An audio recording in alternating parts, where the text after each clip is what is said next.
If you have a gradual change, but a plan to do that, it makes it much more palatable to the people you work with.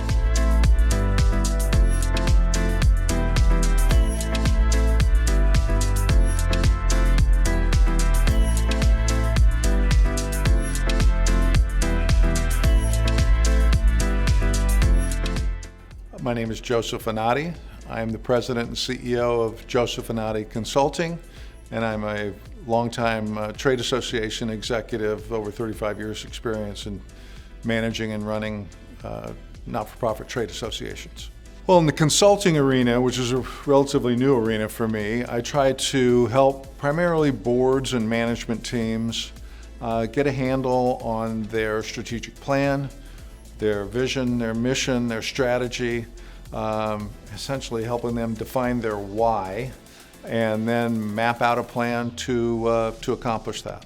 Like many things, my involvement in the trade association industry in general and my tenure as CEO of the American Fraternal Alliance most recently was almost accidental.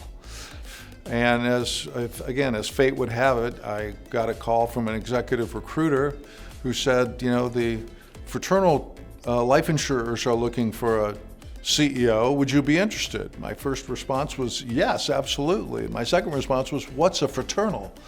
So I had to do some research there, and it turns out that they're this unique little niche within the life insurance and annuity sector that really fulfills a tremendous not only financial services purpose, but social services purpose in an only in America kind of way. I think the biggest challenge, it kind of mirrors when I became CEO of the Alliance a dozen or so years ago, and now as my creating a new business on the consulting side, they're very similar in that you see so many things that need to be done, so many things that could be changed, could be improved. You have to select which one is the most important. So prioritization is critically important.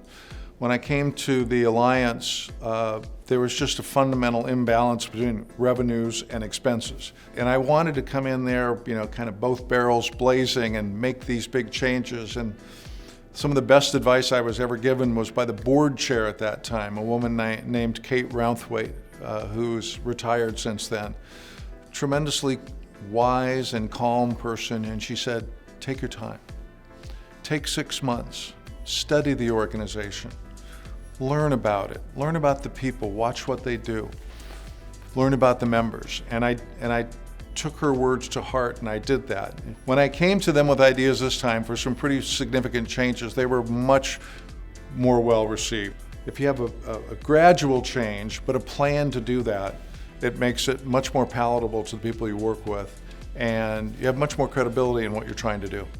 Well, clearly the most unpopular decision I had to make was in the last 2 years of my tenure at the Alliance, when we went through a significant strategic planning process because we were in a shrinking market. Our revenues and our expenses were fine for right now, but as a CEO, your job is to look ahead 3 to 5 years. And I saw the Rubicon where the revenues and expenses wouldn't match anymore, and we would be borrowing from surplus and wouldn't be financially viable. So as a trade association, you have to look at where you cut expenses, and those expenses in a trade association are almost exclusively people, rent, things like that.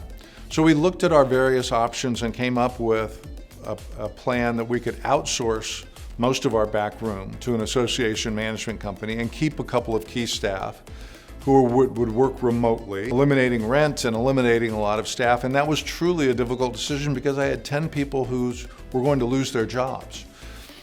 How we made it palatable was in giving folks plenty of time to know what was coming. A, we were transparent about the process we were going through and explaining this could be an outcome. B, once we reached the decision, we decided we wouldn't make the transition for 18 months. To give people the time to plan for their futures and possibly seek other employment opportunities during that time.